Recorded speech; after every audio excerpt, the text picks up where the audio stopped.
Esa noche cuando llegué a casa y el portero cerró el portón antes de que pudiera entrar, sentí que el mundo se detenía. Don Miguel me miró con una seriedad que nunca le había visto en los 3 años que llevaba trabajando ahí. «Señora Carmen», me dijo en voz baja, «su exmarido ha estado vigilándola. No duerma aquí esta noche. Mañana va a entender todo». Mi corazón comenzó a latir tan fuerte que pensé que se me iba a salir del pecho. Las manos me temblaban mientras sostenía las llaves de mi auto. ¿Vigilándome? ¿Por qué? Habían pasado ya 8 meses desde el divorcio. ¿Qué más podía querer de mí después de haberme dejado por una mujer 20 años menor? Don Miguel sacó su celular y me mostró algo que me heló la sangre. Eran fotografías mías, entrando y saliendo del edificio, en el supermercado, en la peluquería, en la casa de mi hermana, todas tomadas en las últimas semanas. ¿Quién tomó estas fotos?, le pregunté, sintiendo que las piernas me flaqueaban. Un hombre en un auto gris. Ha estado estacionado ahí enfrente casi todas las noches. Esta tarde vi cuando su exmarido se le acercó y le pasó dinero. Después escuché algo que me puso los pelos de punta, señora. Por eso no puedo dejarla entrar. Sigue mi historia hasta el final y comenta la ciudad desde donde me estás viendo para saber qué tan lejos ha llegado mi relato.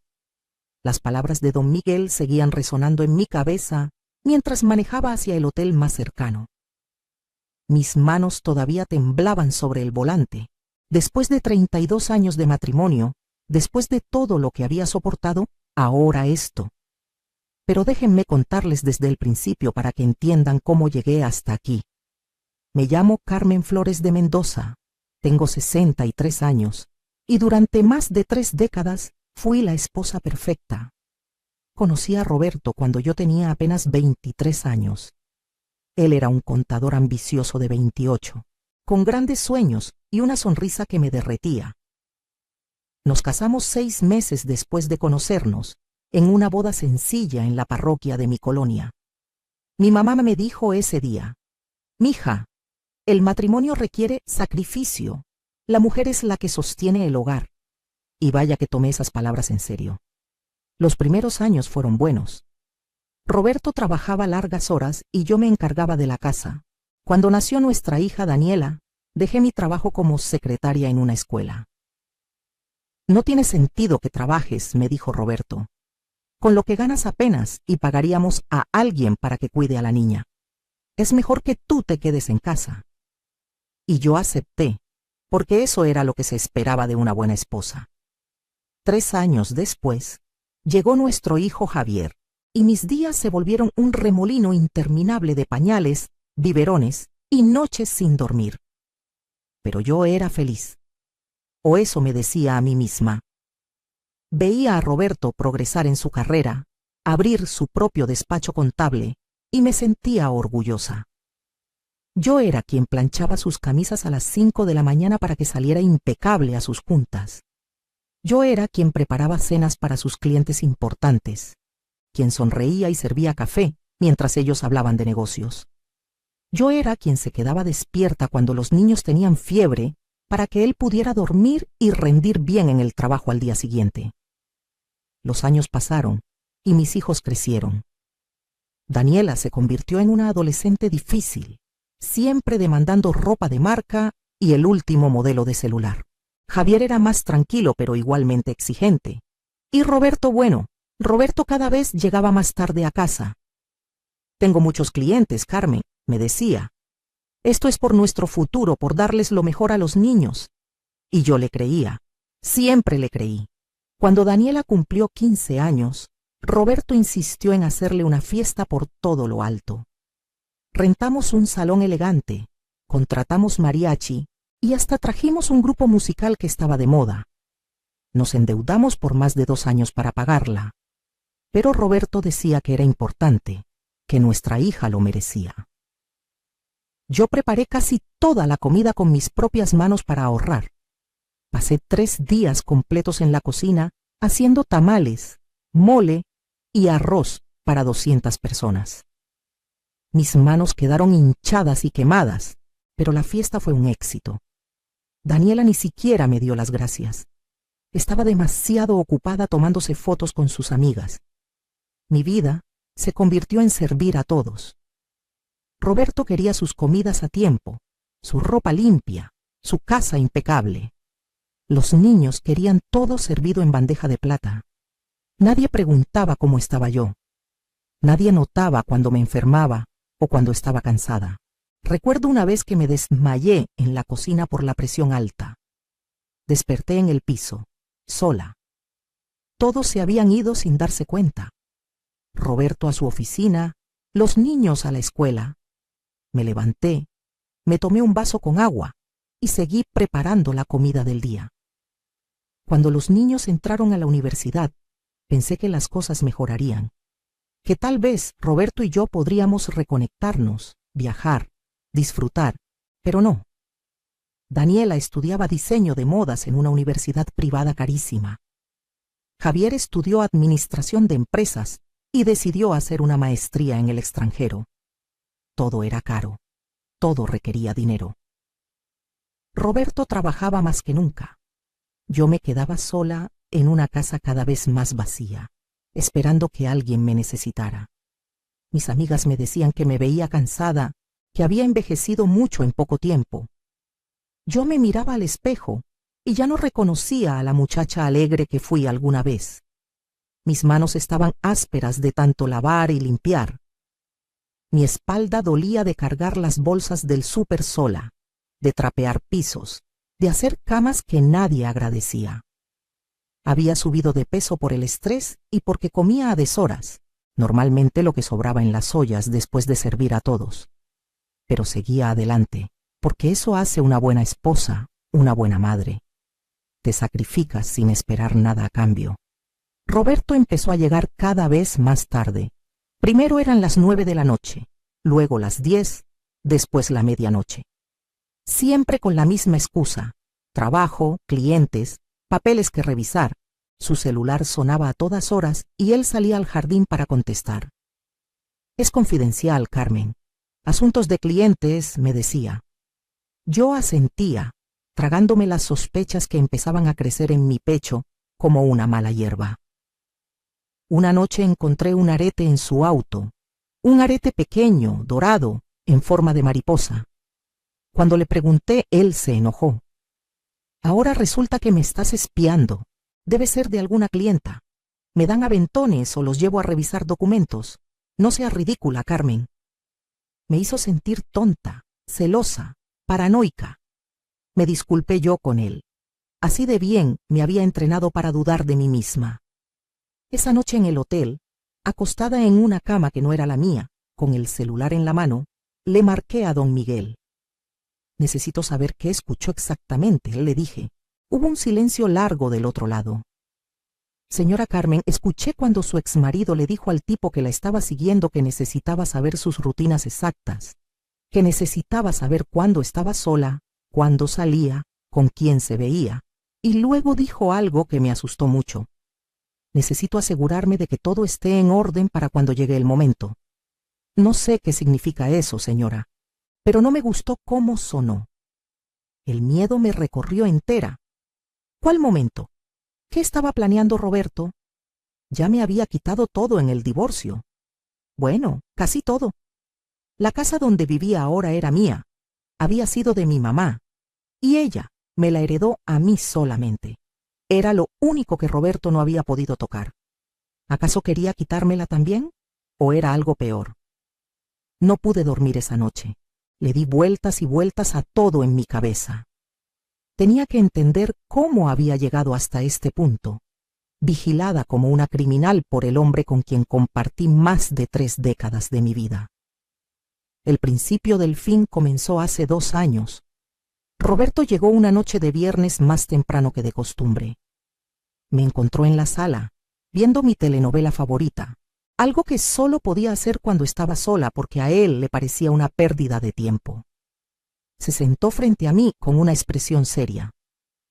Carmen, tenemos que hablar, dijo. Mi corazón se aceleró. Nada bueno comienza con esas palabras. He estado pensando mucho en nosotros, continuó sin mirarme a los ojos. Los niños ya están grandes, ya no nos necesitan. Tú y yo ya no tenemos nada en común. Creo que debemos tomar caminos separados. Así, sin más. 32 años resumidos en 3 frases frías. Me quedé paralizada. ¿Hay alguien más? Logré preguntar con un hilo de voz. Él se ofendió. Se puso de pie. ¿Ves? Siempre con tus inseguridades, con tus celos. No todo es sobre eso, Carmen. Simplemente ya no te amo. Ya no siento nada. Me has dejado de atraer hace años. Sus palabras fueron como cuchillos enterrándose en mi pecho. Me culpaba a mí, que había dedicado mi vida entera a hacerlo feliz.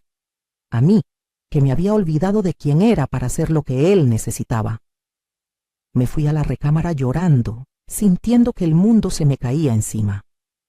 Él se quedó en la sala, tranquilo, como si acabara de comentar el clima.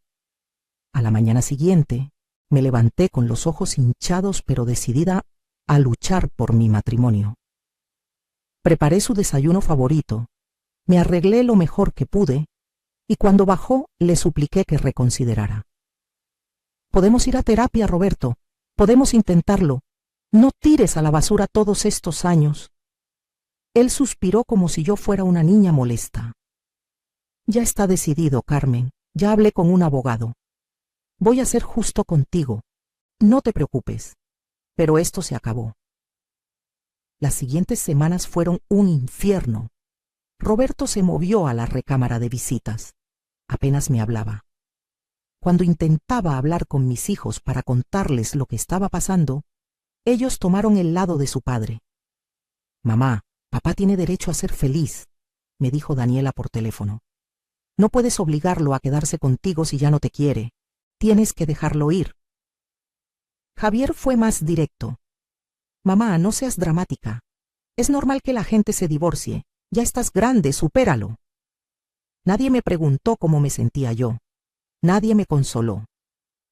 Un mes después, Roberto llegó con los papeles del divorcio. Su abogado había sido muy generoso, según él. Me daría una pensión mensual de 4,000 pesos. 4,000 pesos después de 32 años de matrimonio, de haber sacrificado mi carrera, mi juventud, mi identidad. La casa donde vivíamos, que habíamos pagado juntos durante 20 años, sería para él. Los ahorros se dividirían, pero resultó que no había muchos ahorros. Roberto había usado casi todo para los gastos de los niños, según decía. Yo me quedaría prácticamente sin nada. Lo único que tenía era la casa de mi mamá, donde estaba viviendo ahora. Firmé los papeles llorando. No tenía fuerzas para pelear.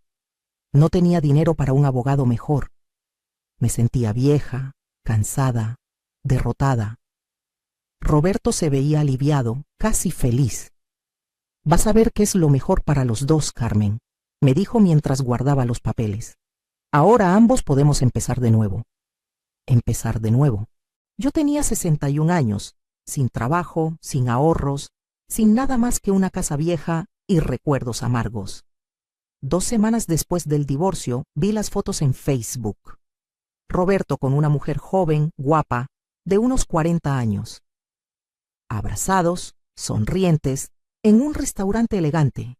Mi amiga Lucía fue quien me las envió. Lo siento mucho, Carmen.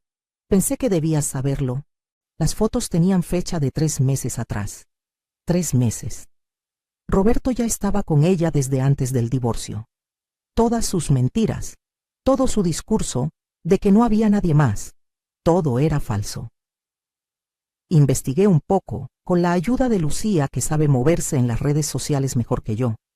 La mujer se llamaba Verónica. Era gerente de ventas en una empresa donde Roberto llevaba la contabilidad. Nunca había estado casada, no tenía hijos, y por sus fotos se veía que llevaba una vida muy diferente a la mía. Gimnasio, viajes, restaurantes caros, ropa de marca. Todo lo que yo nunca tuve porque siempre puse a mi familia primero. Me hundí en una depresión profunda. Había días que no quería levantarme de la cama. No veía sentido a nada. Mis hijos apenas me llamaban, siempre ocupados con sus propias vidas. Cuando les conté sobre Verónica, Daniela me dijo: «Ay, mamá, Supéralo ya. Papá está feliz. ¿No quieres que sea feliz? Sentí que me ahogaba. ¿Quién preguntaba si yo era feliz? ¿Quién se preocupaba por mí? Fueron mis amigas quienes me salvaron. Lucía, Rosa y Patricia, mis amigas desde la secundaria. Ellas venían a visitarme, me sacaban a caminar, me obligaban a comer. Carmen, me dijo Rosa un día, tienes que reaccionar, sé que duele, pero no puedes quedarte así. Tienes que salir, hacer cosas, vivir tu vida. Tenía razón, pero era más fácil decirlo que hacerlo. Poco a poco empecé a salir más. Iba al mercado, a la iglesia, a tomar café con mis amigas. Empecé a arreglarme un poco más, a preocuparme por mí misma. Me corté el cabello, me compré ropa nueva con la pensión que Roberto me daba. No era mucho, pero era mío. Por primera vez en décadas estaba tomando decisiones solo para mí. También empecé a llegar más tarde a casa. Antes siempre estaba encerrada desde que oscurecía, por costumbre, porque así había vivido siempre. Pero ahora me quedaba platicando con mis amigas hasta las 9 o 10 de la noche. A veces íbamos al cine o a cenar algo sencillo. Don Miguel, el portero, siempre me recibía con una sonrisa. Yo le daba propina extra porque era amable, porque me preguntaba cómo estaba, porque era uno de los pocos hombres que me trataba con respeto. Fue don Miguel quien empezó a notar cosas extrañas. Señora Carmen, me dijo una tarde, ¿usted conoce a alguien que maneje un auto gris? Lo he visto estacionado ahí enfrente varias veces. Yo le dije que no, que probablemente era visita de algún vecino. No le di importancia. Pero don Miguel es observador. Siguió viendo ese auto y empezó a anotar las placas, las horas. Eso fue lo que me salvó. La noche que don Miguel me cerró el portón, él ya llevaba días documentando todo. Fotos del auto, fotos del hombre que me seguía, y lo más importante, el video donde se ve claramente a Roberto entregándole dinero a ese hombre. Don Miguel es de los de antes, de los que cuidan a sus vecinos, y él sabía que algo malo se estaba cocinando. En el hotel esa noche, tomé una decisión. No iba a quedarme de brazos cruzados. Necesitaba saber qué estaba tramando Roberto. A la mañana siguiente, llamé a un abogado que me recomendó Lucía. El licenciado Vargas era un hombre mayor, de unos 70 años, con mucha experiencia. Cuando le conté mi situación y le mostré las fotos y videos que don Miguel me había enviado, su expresión se puso seria.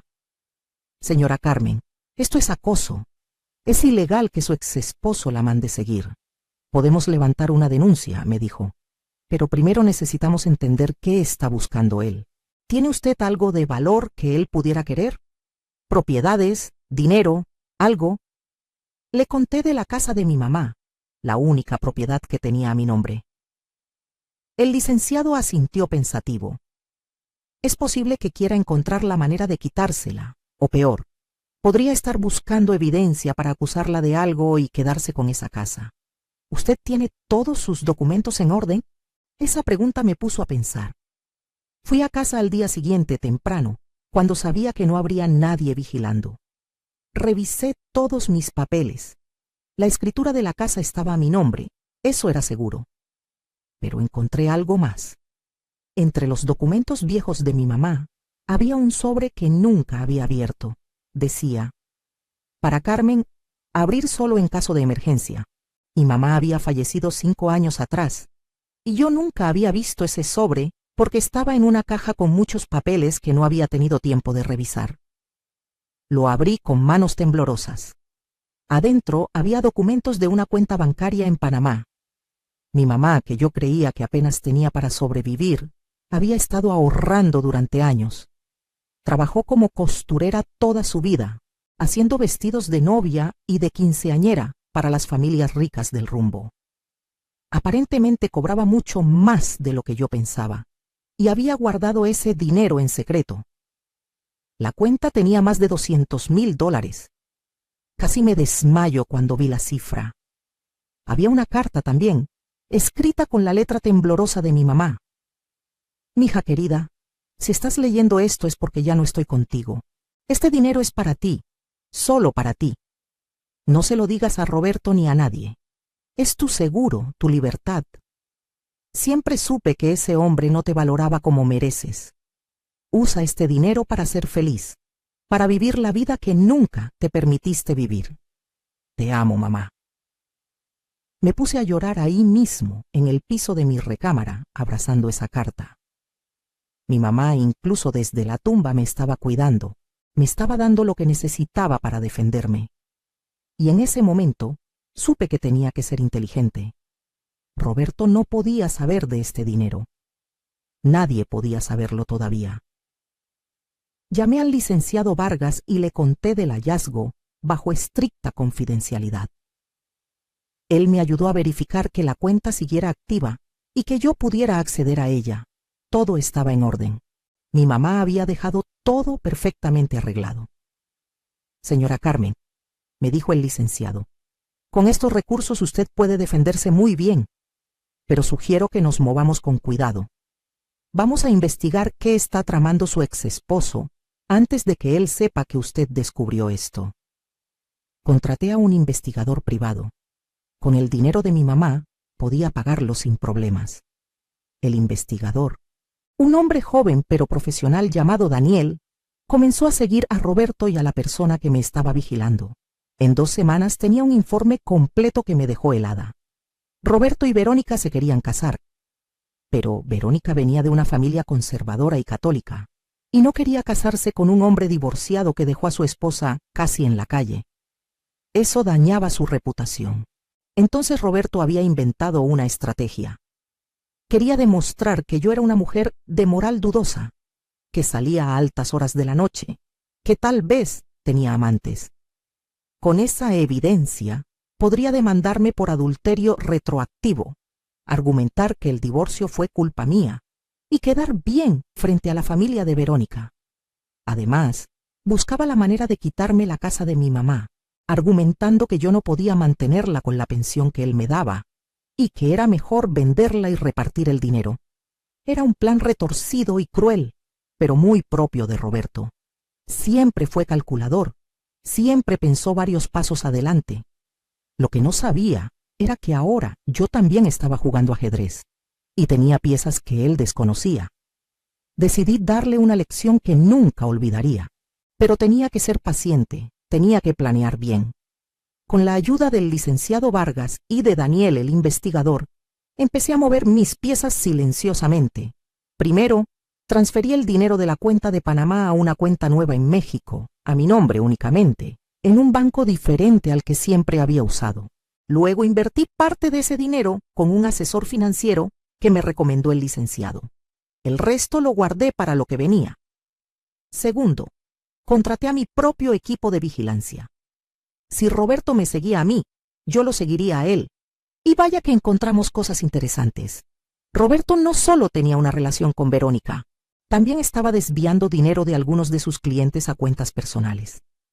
No eran cantidades enormes, pero era suficiente para meterlo en problemas serios. Daniel documentó todo con fotos, videos, estados de cuenta que obtuvo de manera legal a través de contactos que tenía. Tercero, empecé a actuar como la víctima perfecta. Seguí con mi vida normal, saliendo con mis amigas, llegando tarde, dándole a Roberto exactamente lo que él quería ver. Pero ahora yo sabía que me estaban vigilando. Entonces me aseguraba de que todo lo que hiciera fuera completamente inocente. Fotos con mis amigas en restaurantes, en el cine, en la iglesia, en el centro comercial. Todo documentado. Si Roberto quería evidencia, yo le daría evidencia, pero de que yo era una mujer decente viviendo su vida en paz. Mientras tanto, seguí fingiendo que era la misma Carmen de siempre cuando hablaba con mis hijos. Daniela me llamaba ocasionalmente para pedirme dinero. «Mamá, necesito 3,000 pesos para un curso que quiero tomar», me decía. Antes le hubiera dicho que no tenía, que la pensión apenas me alcanzaba. Pero ahora le daba el dinero sin chistar. Quería que todos pensaran que yo seguía siendo la misma, débil, sin recursos, dependiente. Javier fue más difícil de manejar. Él me llamó un día muy enojado. Mamá, papá me dijo que has estado comportándote de manera muy rara, que sales mucho, que llegas tarde. ¿Qué está pasando contigo? ¿No te da vergüenza a tu edad? Me mordí la lengua para no gritarle todo lo que quería decirle. En lugar de eso, me hice la débil. Hijo, solo salgo con tus tías y con mis amigas. ¿Qué tiene de malo? Me siento muy sola aquí. Tu papá ya tiene su vida nueva, ustedes están ocupados. ¿No puedo tener un poquito de compañía? Él se suavizó un poco. Bueno, está bien, mamá, pero ten cuidado, la gente habla. La gente habla. Esas palabras me dolieron más de lo que Javier imaginaba. Toda mi vida me preocupé por lo que la gente decía, por mantener las apariencias, por ser la esposa perfecta, la madre abnegada. Y al final, ¿de qué sirvió? Mi esposo me dejó por una más joven, mis hijos me juzgaban y yo estaba sola. Pero ya no más. Ahora iba a vivir para mí. Los meses pasaron y yo seguí con mi doble vida. Por fuera era la Carmen de siempre. Por dentro era una mujer que estaba recuperando su poder, su voz, su dignidad. Tomé clases de computación para aprender a manejar mejor la tecnología. Me metí a un club de lectura. Empecé a ir al gimnasio 3 veces por semana. No para verme mejor para nadie, sino para sentirme mejor conmigo misma. Por primera vez en décadas, estaba invirtiendo en mí. Una tarde estaba en el café con Lucía cuando vi entrar a Roberto y Verónica. Ellos no me vieron al principio.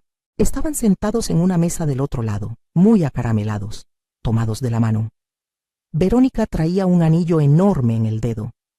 Se habían comprometido. Lucía notó mi mirada y tocó mi mano. ¿Estás bien?, me preguntó. Más que bien, le respondí con una sonrisa. Esto es perfecto, porque era perfecto. Roberto se sentía confiado, seguro de que todo iba según su plan. No sabía la sorpresa que le esperaba. Esa noche el licenciado Vargas me llamó. Señora Carmen, tenemos todo listo. ¿Está segura de que quiere proceder? Tomé aire profundo. Completamente segura, licenciado. Es hora de que Roberto aprenda que no puede jugar con la gente así. El plan era simple pero efectivo. Primero, presentaríamos una demanda contra Roberto por acoso y hostigamiento, con todas las pruebas de la vigilancia ilegal. Segundo, expondríamos el fraude que estaba cometiendo con sus clientes. Tercero, yo demandaría una revisión del divorcio, argumentando que había sido bajo presión y con información falsa, ya que Roberto ocultó bienes y su relación con Verónica durante el proceso. Pero yo quería algo más. Quería que Roberto sintiera lo que yo sentí. Quería que supiera lo que se siente ser humillado, ser dejado sin nada, ser traicionado. Entonces agregamos un cuarto elemento al plan. Contactamos a la familia de Verónica. Daniel, el investigador, fue quien se acercó al papá de Verónica, el señor Arturo Delgado, un empresario importante, muy tradicional y muy católico. Le mostró las evidencias del fraude de Roberto, de cómo había mentido sobre las circunstancias de su divorcio, de cómo estaba vigilándome ilegalmente. El señor Delgado quedó indignado. Este hombre le ha mentido a mi hija, nos dijo en una reunión que tuvimos en su oficina.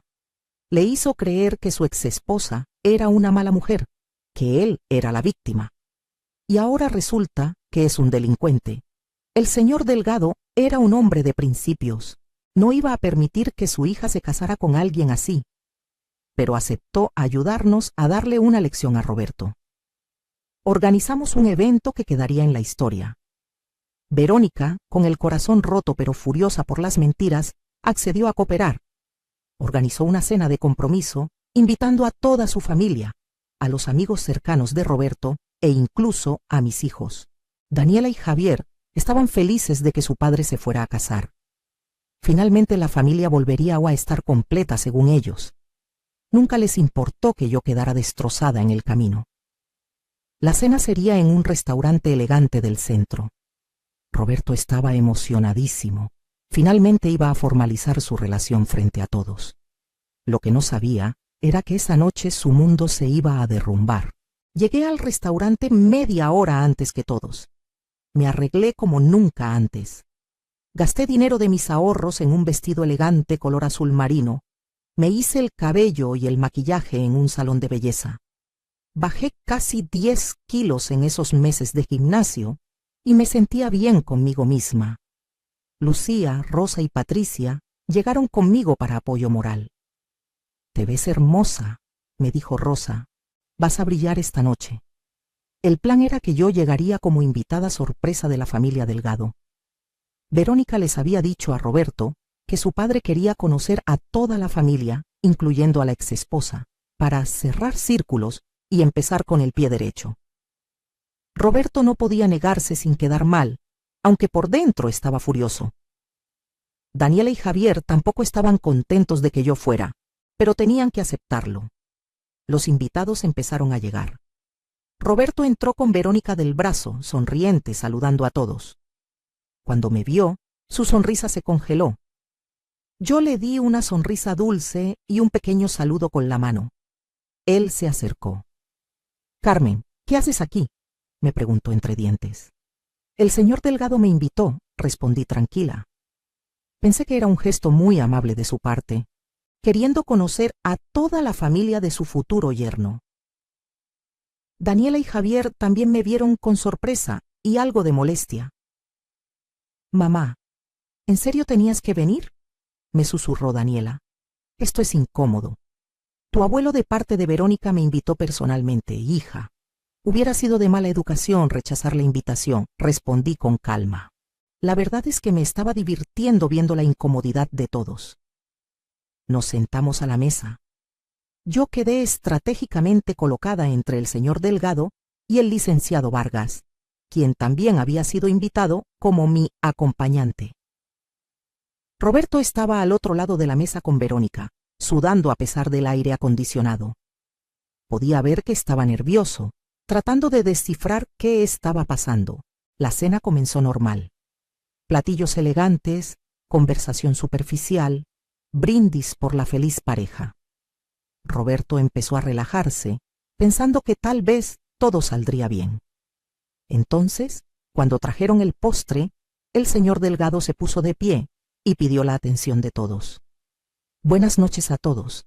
Gracias por acompañarnos en esta cena especial», comenzó.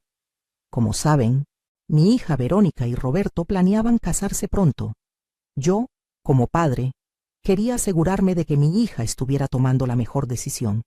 Así que hice lo que cualquier padre responsable haría.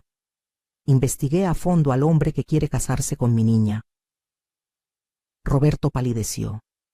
Verónica tomó su mano, pero él estaba paralizado. El señor Delgado continuó. «Y lo que descubrí me decepcionó profundamente. Roberto, tú le dijiste a mi hija que tu divorcio fue porque tu exesposa era una mujer problemática, que salía a altas horas, que prácticamente te abandonó. Le dijiste que fuiste generoso con ella en el divorcio, que le diste más de lo que merecía». Todos los ojos estaban sobre Roberto. Él intentó hablar, pero el señor Delgado levantó la mano. «Déjame terminar. Resulta que todo eso era mentira. Carmen», me señaló, «fue una esposa dedicada por más de 30 años. Sacrificó su carrera y su vida por ti y por sus hijos. Y tú la dejaste prácticamente en la calle, con una pensión miserable, después de haberla engañado con mi hija durante meses antes del divorcio». Verónica soltó la mano de Roberto y lo miró con los ojos llenos de lágrimas. «¿Es cierto eso?», le preguntó. Roberto tartamudeaba, sin poder formar una frase coherente. Daniela y Javier se miraban entre sí, confundidos. Nunca habían escuchado esta versión de la historia. Pero el señor Delgado no había terminado. «Y eso no es todo. También descubrí que has estado vigilando ilegalmente a Carmen. La mandaste seguir, tomarle fotos, documentar sus movimientos. Todo para tratar de inventar evidencia de que ella era una mujer inmoral y así quedar bien frente a nosotros». Sacó un folder y empezó a mostrar las fotos y documentos que Daniel había recopilado. «Aquí está el hombre que contrataste, aquí está el video donde le pagas, aquí están las fotos que tomó de Carmen haciendo cosas completamente inocentes como ir a misa o tomar café con sus amigas». La sala quedó en completo silencio. Roberto intentó defenderse. Señor Delgado, esto es un malentendido, yo solo quería. ¿Querías qué? Lo interrumpió el señor Delgado con voz firme. ¿Destruir la reputación de una mujer inocente? ¿Acosarla? Eso es un delito, Roberto. Un delito grave. Entonces fue mi turno. Me puse de pie, con las piernas temblando pero la voz firme.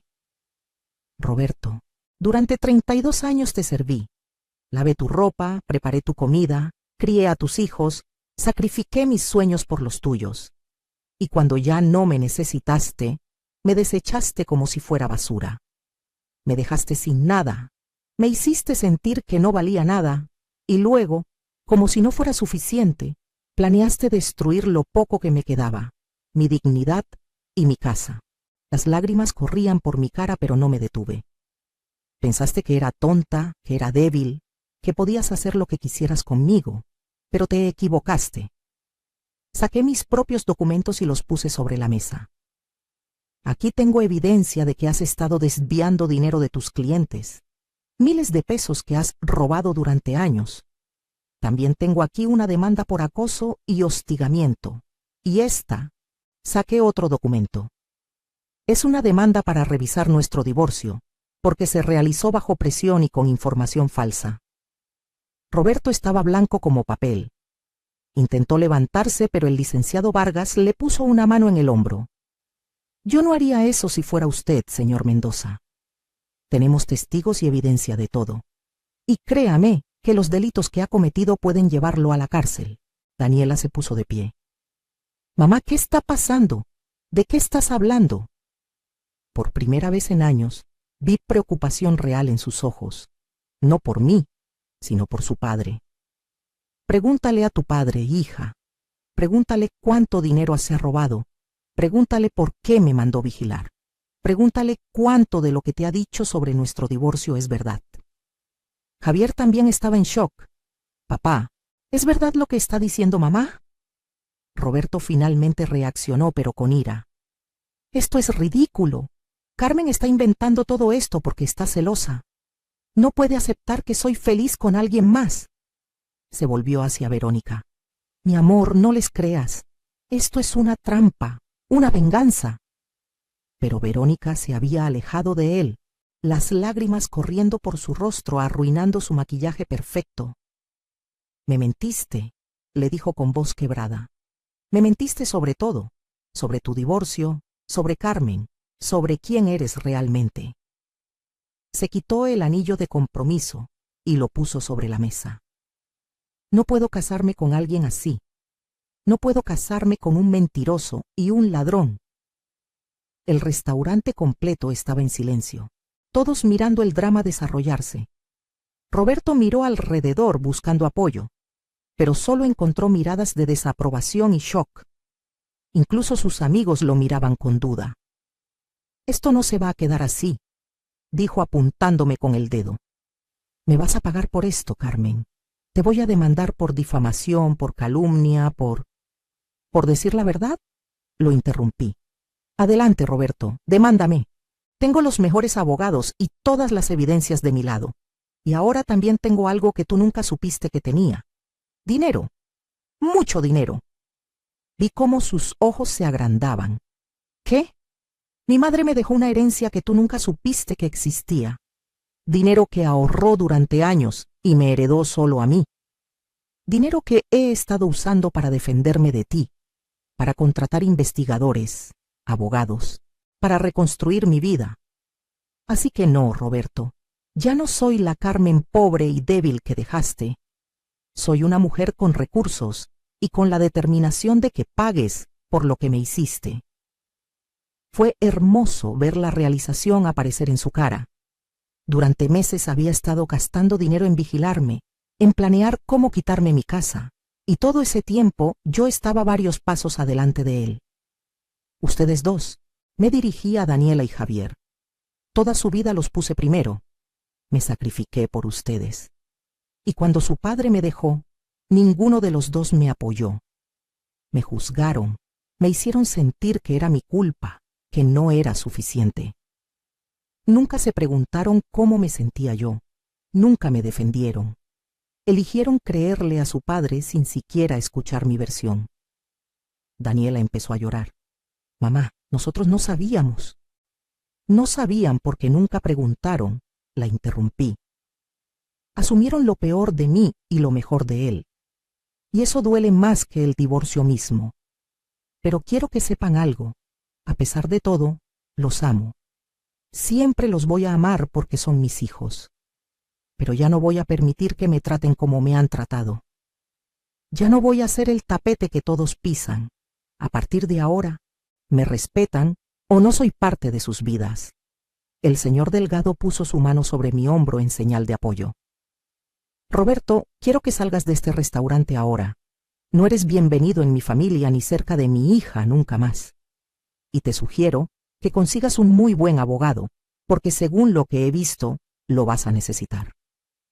Roberto miró a Verónica una última vez, suplicante, pero ella volteó la cara. Miró a sus hijos, pero ambos estaban demasiado en shock para reaccionar. Finalmente me miró a mí, y por primera vez vi miedo real en sus ojos. Sin decir nada más, salió del restaurante caminando rápido, casi corriendo.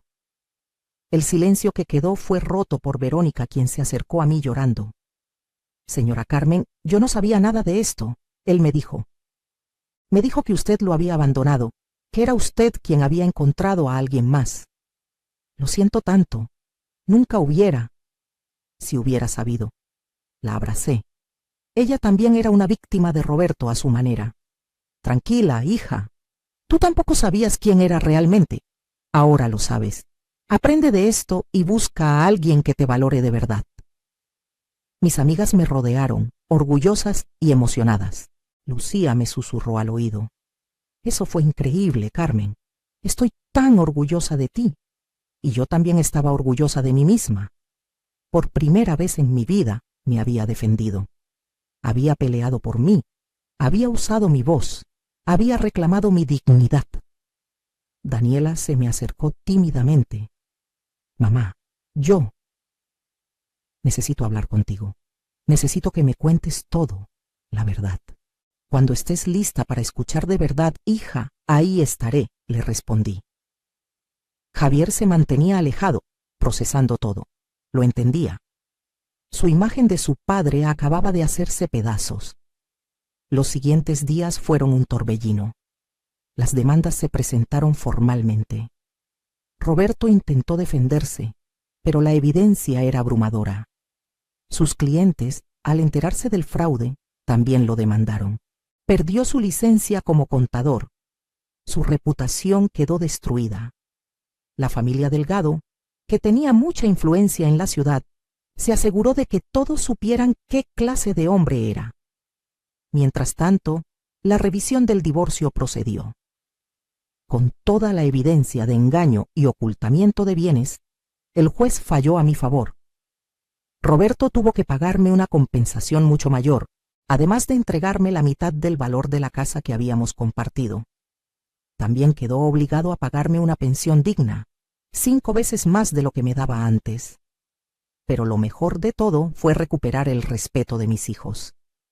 Daniela vino a visitarme una semana después de la cena. Se sentó en mi sala, la misma donde tantas veces habíamos visto películas juntas cuando era niña, y lloró. Mamá, perdóname. Fui tan ciega, tan egoísta. Papá siempre fue mi héroe y nunca vi todo lo que tú hacías por nosotros. Te dimos por hecho. Te tratamos como si no importaras. Y lo siento tanto. La abracé mientras lloraba. Te perdono, mi amor, pero necesito que entiendas que las cosas van a cambiar.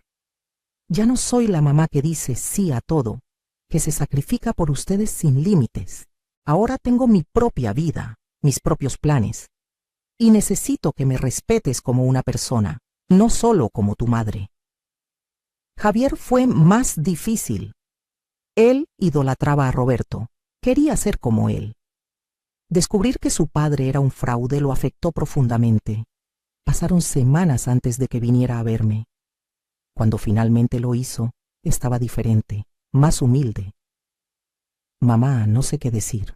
Estuve pensando en todas las veces que te juzgué, que tomé el lado de papá sin preguntarte cómo estabas tú. Fui un mal hijo. No fuiste un mal hijo, le dije tomando su mano. Solo fuiste un hijo que no veía toda la imagen. Ahora la ves. Lo que importa es qué haces con esa información. Poco a poco, nuestra relación empezó a sanar. No fue fácil ni rápido, pero por primera vez sentía que mis hijos me veían realmente, no solo como la mujer que los cuidaba, sino como una persona con sentimientos, necesidades y derechos. En cuanto a Roberto, las cosas no le fueron nada bien. Entre las demandas civiles y penales, quedó arruinado financieramente. Tuvo que vender la casa que tanto había peleado en el divorcio para pagar sus deudas legales. Algunos de sus clientes defraudados lograron que enfrentara cargos criminales. No fue a la cárcel, pero sí quedó con antecedentes penales y en libertad condicional. Su carrera estaba terminada. Lo vi una vez, meses después de todo, en el supermercado. Se veía demacrado, envejecido, derrotado. Empujaba un carrito con lo básico: frijoles, arroz, pan, nada de los cortes finos y vinos caros que solía comprar. Cuando me vio, bajó la mirada y se fue por otro pasillo. No sentí satisfacción al verlo así. No sentí nada en realidad. Ya no tenía poder sobre mí, ni sobre mis emociones. Con el dinero de mi mamá y la compensación del divorcio revisado, mi vida cambió completamente. Arreglé la casa de mi mamá, haciéndola exactamente como siempre había soñado. Colores alegres, plantas en todas partes, un jardín bonito. Contraté a una señora que viniera a ayudarme con la limpieza 2 veces por semana, no porque no pudiera hacerlo yo, sino porque decidí que mi tiempo era valioso para otras cosas. Me metí a clases de pintura, algo que siempre quise hacer pero nunca tuve tiempo. Resulta que no era mala pintora. Mis cuadros empezaron a decorar mi casa y luego los de mis amigas. Hasta vendí algunos en una exposición local. También empecé a viajar. Primero, viajes cortos, a la playa con mis amigas, a Puebla a visitar a mi prima. Luego, viajes más largos. Fui a Perú a conocer Machu Picchu, algo que siempre estuvo en mi lista, pero que Roberto siempre decía que era muy caro o muy cansado. Lloré de emoción cuando estuve ahí arriba, mirando esas ruinas increíbles, sintiendo que finalmente estaba viviendo. Conocí a gente nueva, hice nuevas amistades. En mi clase de pintura conocí a otras mujeres de mi edad con historias similares. Formamos un grupo de apoyo informal, juntándonos cada semana a tomar café y compartir nuestras experiencias. Nos llamábamos en broma las Fénix, porque todas habíamos renacido de nuestras cenizas. También empecé a ser voluntaria en un refugio para mujeres víctimas de violencia doméstica. Quería ayudar a otras mujeres que estaban pasando por lo que yo pasé, mostrarles que sí hay salida, que sí hay vida después del abuso y la traición. Les compartía mi historia y veía en sus ojos la misma chispa de esperanza que yo sentí cuando decidí defenderme. Un día, casi un año después de la famosa cena, estaba pintando en mi jardín cuando tocaron el timbre. Era Verónica. Se veía diferente, más madura, más seria. «Señora Carmen», me dijo, «espero no molestarla. Solo quería venir de agradecerle». La invité a pasar y le serví un té helado que acababa de hacer. Nos sentamos en el jardín bajo la sombra de mi bugambilia. «¿Gracias por qué, hija?», le pregunté. «Por salvarme de cometer el peor error de mi vida», respondió. «Si no hubiera sido por usted y por mi papá, me habría casado con Roberto. Habría desperdiciado años de mi vida con un hombre que no valía la pena. Usted no tenía que hacer lo que hizo. Pudo solo defenderse y ya. Pero se tomó el tiempo de abrir mis ojos también». Le sonreí.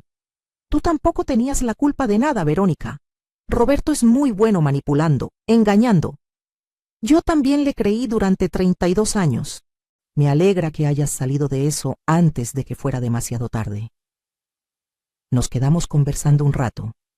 Me contó que había conocido a alguien nuevo, un hombre bueno que la trataba con respeto. Esta vez voy más despacio, me dijo. Esta vez voy a conocerlo de verdad antes de comprometerme. Cuando se fue, me quedé pensando en lo extraño que es la vida. Hace un año, esta mujer era mi enemiga, en mi mente, la que me había robado a mi esposo. Ahora entendía que ella no robó nada. Roberto ya se había ido emocionalmente mucho antes de conocerla, y ella era solo otra víctima de sus mentiras. Mis hijos y yo también encontramos un nuevo equilibrio. Daniela venía a visitarme seguido, a veces solo para platicar, a veces para pedirme consejo, ya no sobre dinero, sino sobre la vida, sobre sus relaciones, sobre sus sueños. Me contó que había terminado con su novio porque se dio cuenta de que la trataba como Roberto me trataba a mí. No quiero repetir tu historia, mamá, me dijo. Quiero un hombre que me valore de verdad. Javier trajo a su novia a conocerme, una chica dulce llamada Andrea. Durante la cena, noté cómo Javier le preguntaba su opinión sobre todo, cómo la escuchaba, cómo la trataba como una igual. Después, cuando Andrea fue al baño, Javier me dijo, estoy tratando de ser diferente a papá, mamá. Quiero ser el tipo de hombre que tú merecías tener. En mi cumpleaños número 64, mis hijos me organizaron una fiesta sorpresa. Invitaron a todas mis amigas, a mi familia, incluso a algunas de las mujeres del refugio, donde hago voluntariado. Había globos, pastel, música. Daniela dio un discurso que me hizo llorar. Mi mamá nos enseñó con su ejemplo lo que significa ser fuerte. No la fuerza de gritar o pelear, sino la fuerza de levantarte cuando te han tumbado, de defenderte cuando te han lastimado, de perdonar pero no olvidar. Mamá, gracias por mostrarnos que nunca es tarde para reclamar tu vida. Javier agregó, y gracias por perdonarnos por haber sido tan ciegos. Te prometo que el resto de mi vida voy a honrar tu sacrificio siendo el mejor hombre que pueda ser. Lloré de felicidad, rodeada de las personas que realmente me amaban, celebrando no solo un año más de vida, sino una vida completamente nueva. Ahora, cuando me miro al espejo, veo a una mujer diferente a la que era hace 2 años. Tengo más arrugas, sí, y más canas. Pero también tengo una luz en los ojos que había perdido hace mucho tiempo. Tengo paz, tengo propósito, tengo dignidad. Me veo y me gusto. Ya no me veo a través de los ojos de Roberto, preguntándome si soy suficiente. Sé que soy suficiente. Sé que siempre lo fui. Convertí el cuarto que era de Javier en mi estudio de arte. Las paredes están llenas de mis pinturas, algunas buenas, otras no tanto, pero todas mías. Cada pincelada es un acto de libertad, una declaración de que mi tiempo, mi creatividad, mi pasión me pertenecen. El otro día estaba en el mercado comprando verduras cuando me encontré con una exvecina, la señora Beatriz. Ay, Carmen, me dijo, he escuchado tantas cosas sobre ti, Roberto. ¿Cómo estás? ¿Estás bien? En el pasado me habría dado vergüenza, habría bajado la cabeza, habría murmurado algo y me habría ido rápido. Pero ahora la miré a los ojos y le dije, estoy mejor que nunca, señora Beatriz. Gracias por preguntar. Y era verdad. Sigo saliendo con mis amigas, llegando tarde a casa cuando quiero, viviendo mi vida en mis propios términos. Don Miguel, el portero que me salvó al advertirme sobre la vigilancia de Roberto, se volvió un gran amigo. Él y su esposa vienen a cenar a mi casa una vez al mes. Señora Carmen, me dijo una vez, ver cómo cambió su vida me da esperanza. Si usted pudo hacerlo después de todo lo que pasó, cualquiera puede hacerlo. A veces pienso en todo lo que perdí, 32 años de mi vida dedicados a un hombre que no me valoraba. Pero luego pienso en todo lo que gané. Mi libertad, mi dignidad, el respeto de mis hijos, nuevas amistades, nuevas experiencias, una nueva versión de mí misma que es más fuerte, más sabia, más completa. ¿Me arrepiento de haberme casado con Roberto? A veces, pero luego veo a Daniela y a Javier, y sé que sin ese matrimonio ellos no existirían. Y a pesar de todo, ellos son lo mejor que me pasó en la vida. Ahora solo espero enseñarles con mi ejemplo lo que significa vivir auténticamente, defenderte cuando es necesario y nunca, nunca permitir que nadie te haga sentir menos de lo que vales. Recientemente empecé a escribir un libro. Nada fancy, solo mi historia. El licenciado Vargas me sugirió que la escribiera. Dice que puede ayudar a otras mujeres.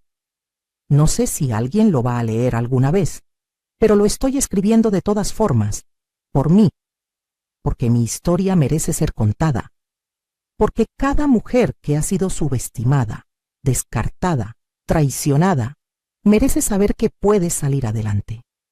Esta mañana me desperté con el sol entrando por mi ventana, sin alarma, sin prisa. Preparé café y me senté en mi jardín a escuchar los pájaros. Pensé en la Carmen de hace 2 años, llorando en el piso de su recámara, sintiéndose que su vida había terminado, y quise decirle, aguanta, sé que duele, sé que sientes que no puedes más, pero sí puedes. Y del otro lado de este dolor hay una vida hermosa esperándote. Una vida donde tú eres la protagonista, no un personaje secundario en la historia de alguien más. Tengo 64 años. Según la sociedad, debería estar preparándome para ser abuela, para quedarme en casa tejiendo o viendo telenovelas. Y tal vez haga eso a veces. Pero también voy a seguir viajando, pintando, aprendiendo cosas nuevas, ayudando a otras mujeres, viviendo cada día como si fuera un regalo. Porque lo es. Roberto me quitó muchos años de mi vida, pero no va a quitarme ni un día más. El resto de mis días son míos y pienso vivirlos en plenitud, sin miedo, sin vergüenza, sin pedir permiso para ser quien soy. A todas las mujeres que me están escuchando, las que están en matrimonios donde no las valoran, las que se sienten invisibles en sus propias casas, las que piensan que ya es muy tarde para cambiar. No es tarde, nunca es tarde. Si yo pude hacerlo a los 62 años, tú también puedes hacerlo. No importa tu edad, tus circunstancias, cuánto tiempo has estado atrapada.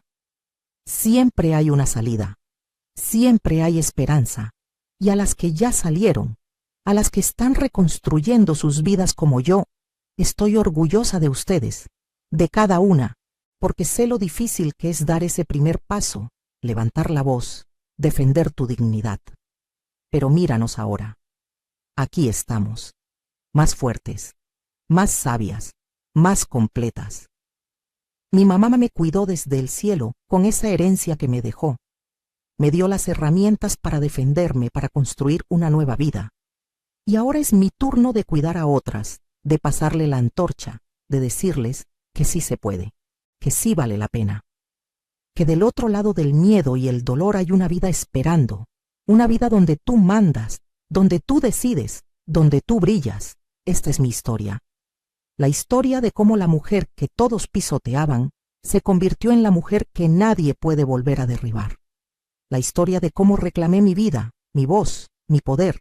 Y si mi historia puede inspirar aunque sea a una mujer a hacer lo mismo, entonces todo lo que pasé valió la pena. ¿Qué harías tú en mi lugar? ¿Te quedarías callada o lucharías por lo que te pertenece? Comenta abajo. Quiero saber tu opinión. Quiero escuchar tu historia. Porque todas tenemos una historia y todas merecemos ser escuchadas. Todas merecemos nuestra segunda oportunidad. Todas merecemos volar.